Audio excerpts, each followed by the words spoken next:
So ayan mga kaibigan, magandang hapon. So nagsimula po tayo maglakad dito tayo sa EDB Avenue Ortega Center. Papunta po ito ng Robinson Galleria. Itong daan na to mga kaibigan. So ayan mga kaibigan, start na po ang ating paglalakad. Ang destination natin mag-iiba mga kaibigan. Mula dito sa Ortigas Avenue hanggang Quezon City Hall dahil doon po ako manakaya.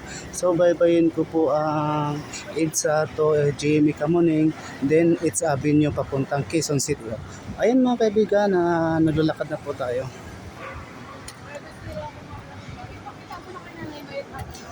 So medyo mataas-taas na po ito mga kaibigan yung building na itong ginagawa. Ang gumawa pala dito yung D-Team Construction Worker. Ayan. So katabi po siya ng Robinson Building.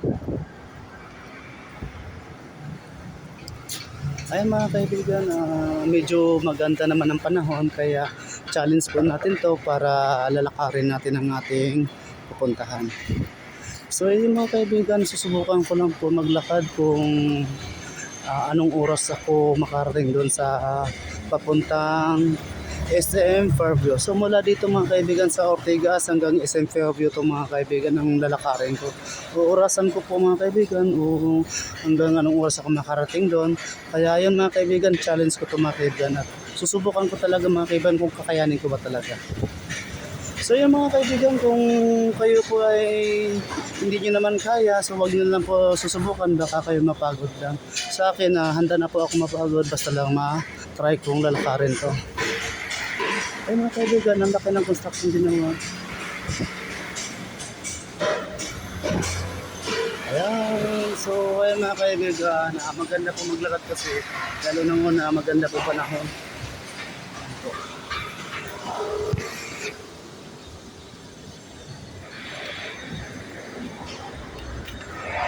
Ay mga kaibigan, ang sarap ng buhay ng gwardiya dito mga kaibigan, no? Kaya ang buhay, nakatayo lang sila. Ayan, grabing taas ng building ng mga kaibigan, no? Ito po yung building ng Robinson mga kaibigan. Yan, napakalaki yung building na yan. Super taas. So, padiretso to sa unahan mga kaibigan, ito po yung Robinson Galleria. Dito po ang daan pa po ng Robinson Galleria. Yan. Ay mga kaibigan, dito banda mga kaibigan, puro construction to, bali D-Team po ang gumagawa. D-Team, ayan. So dito yung mga kaibigan, pag nangungutang ang Pilipinas, dito po nangungutang. Ayan po. Malaki pong utang dito mga kaibigan ng Pilipinas. Ayan. So ang pinakamaganda lang kasi sa panahon na to dahil nauna maganda yung panahon. Actually nakaulan siya kanina mga 2 PM pero ngayon wala na, huminto na po. So yun, maganda po maglakad ngayon. So itong kalsada na to papunta doon mga kaibigan, ito yung Meralco Avenue. Yung sa dulo na yan.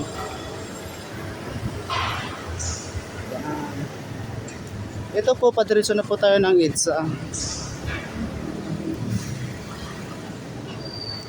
Itong kanto to mga kaibigan, papunta po to ng EDSA, yan po. So dito po tayo dadaan, papunta po tayo ng Robinson Galleria. Tawid po tayo.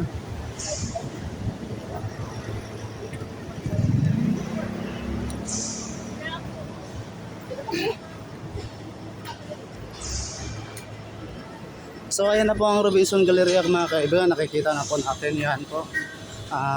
Diyan po madadaanan po natin. Ayan mga kaibigan, at sana agabayan nyo po sa aking paglakad, no? Sana wala mangyaring masama sa akin dahil ito challenge na po ito. Susubukan ko talaga mga kaibigan kung hanggang anong oras ako makarating sa amin sa SM Fairview.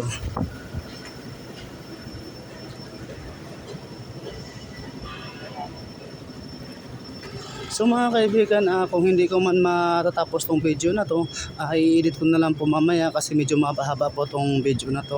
At ipagdugtong-dugtong ko na lang po mamaya mga kaibigan. At i-update ko kayo kung anong video pa ang pwede pang i-upload ko. So ayun mga kaibigan, dito na po tayo.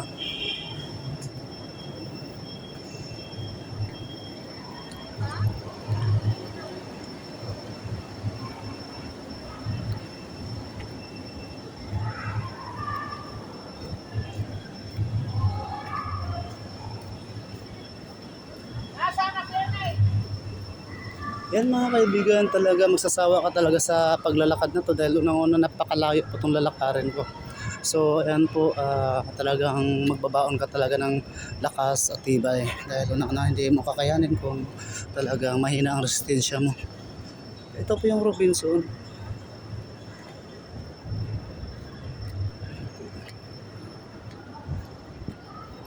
Ayan po ang Robinson mga kaibigan, nakita na po yung entrance. Ah, Sabi nila malaki daw ang ahas dyan pero wala naman sigurong ahas dyan eh.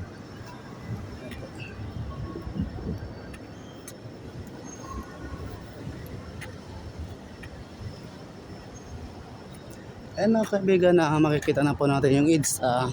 So dyan po tayo dadaan sa EDSA po.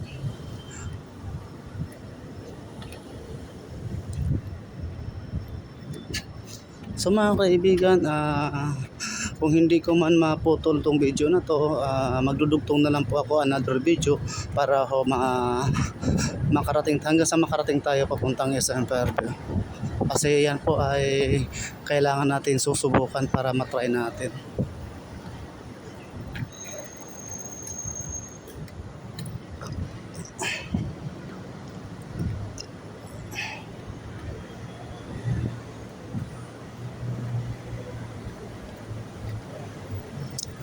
Ayan na po mga kaibigan, so dito na po tayo sa EDSA. Ayan po ang EDSA, bye-bye na po natin yan mula dito sa galerya hanggang ano na po ito. Hanggang madadaanan natin ang GMA Kamuning to 8th Avenue papuntang Quezon City Hall. Ayan po.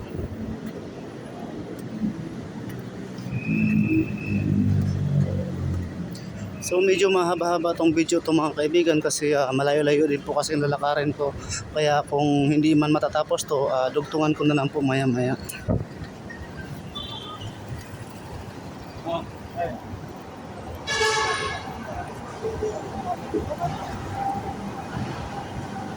Ayan mga kaibigan, so dito tayo dadaan sa EDSA. Ayan po mga kaibigan, dito na po tayong EDSA. So bye-bye na po natin yung EDSA. Ito po yung Robinson.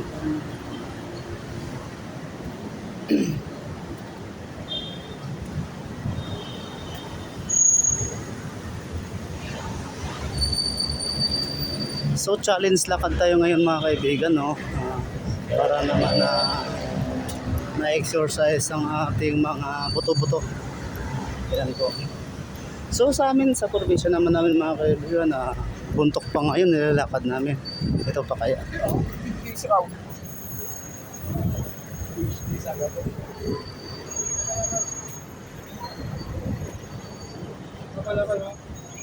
So ayan po Robinson Galleria. Ayan po mga kaibigan sa Robinson Galleria po. So aakyat po tayo dito sa may escalator, doon tayo sa overpass tatawid.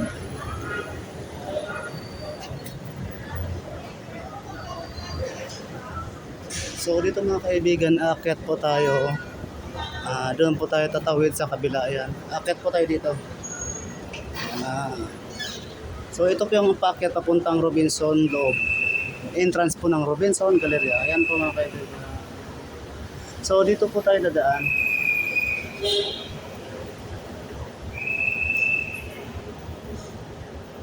Ayan mga kaibigan, Robinson Galleria. So dito tayo dadaan mga kaibigan. Ayan po, dito po tayo dadaan sa overpass ng Robinson Galleria at may charge po dito na simbahan. Makikita po natin. Ayan.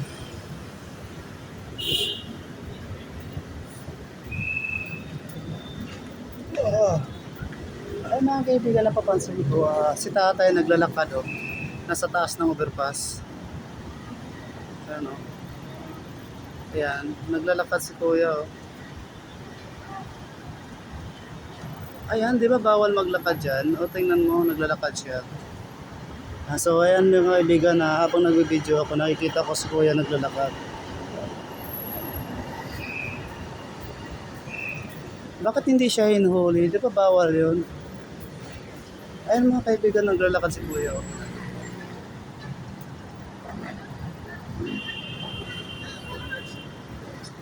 Ayan talaga si kuya. Bawal hindi dito naglalakad din eh. Yan, dapat nahulihin, bawal yan.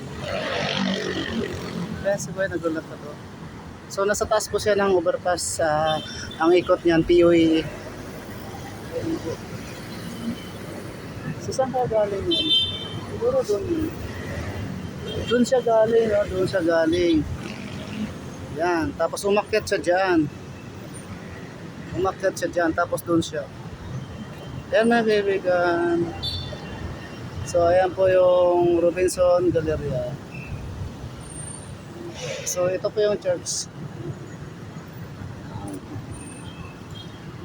So ayan mga kaibigan, manggata dito. Ito yun po, pupunta po lang Meralco Avenue po yan. Tapos po naman, Ortegas Avenue. Yan po yung niya. Ayan si ate nag-video na oh. Ayan po.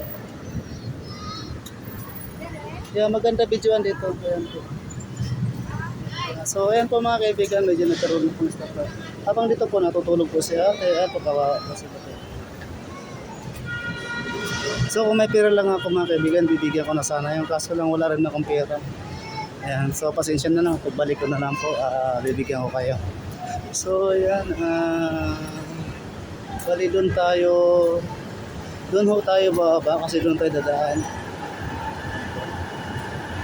So ayan, ito po POA, dyan po.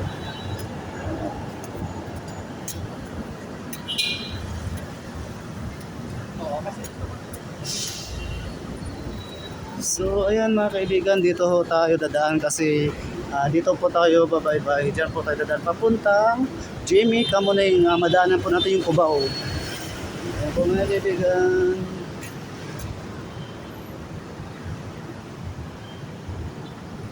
Ayan.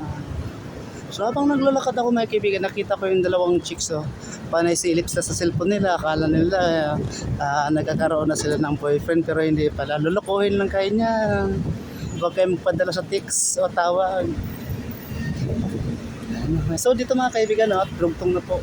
Napakahaba na po ang traffic dito. Ayan. Habang naglalakad ako mga kaibigan, nasa silip ko po, naglalakad ako. Talagang napakahaba na po traffic dito.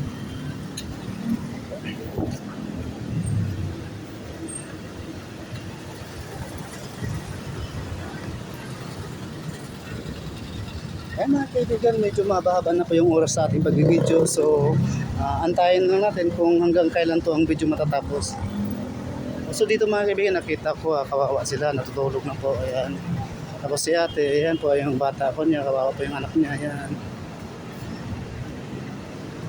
So ayan mga kaibigan, diretso-diretso na po to sa ating paglalakad. Papunta na po tayo ng Cubao. Ayan po. So yung mga kaibigan, medyo mahaba-haba itong ating video pero kung hindi man natin matatapos itong video na to, idudugtong ko na lang po siguro para magkaroon tayo ng connection o communication kung saan na tayo naroon. Habang naman dito si kuya mga kaibigan, panay sukat siya. Panay sukat si kuya kaso lang tabingi pa rin sinukat ni kuya. Ayan. So ayan mga kaibigan, itong daan na ito mga kaibigan, daanan talaga to ng bikers. So ngayon mga kaibigan, binigyan ng bikers dito sa kabila para dito sa daan at saka dito sa mga tao.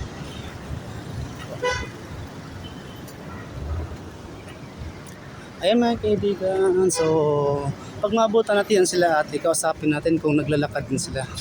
Panong reason kung bakit naglakad sila.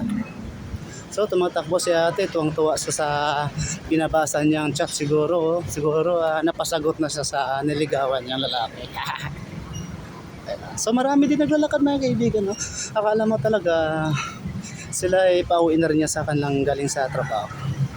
So marami kami kasi maglalakad ngayon dahil na maganda ang panahon. Hindi kagaya sa kanina na masama ang panahon.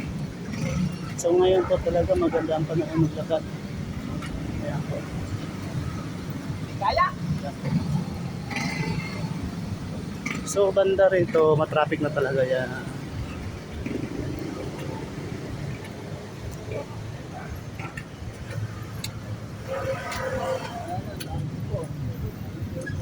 Yan si ate naglalakad din.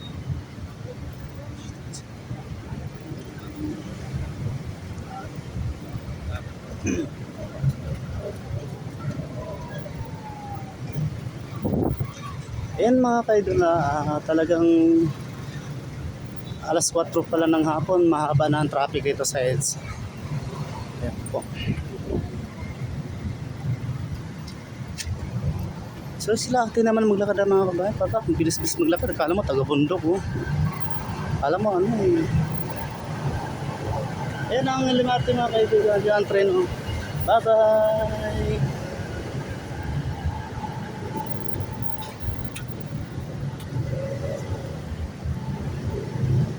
So ayan mga kaibigan, napakahaba na po ito. Ito hanggang dito na lang po ang ating video mga kaibigan, at maya maya magbibideo ulit ako pagdating ko doon sa may Cubao, kasi hindi po kaya ng cellphone natin dahil una-una full storage na po tayo. Hindi na kaya yung storage natin sa ating video, kasi hanggang ano lang po tayo, 1 hour. So pagdating ng 1 hour, ikakat na po natin dahil kailangan pa natin ng panibagong video. So kailangan pa natin na mag-i-edit tayo para magkadugtong-dugtong ang mga video natin. So ayan mga kaibigan, hanggang dito na lang po tayo nating video. Another video po tayo pagdating sa Cubao. Bye bye!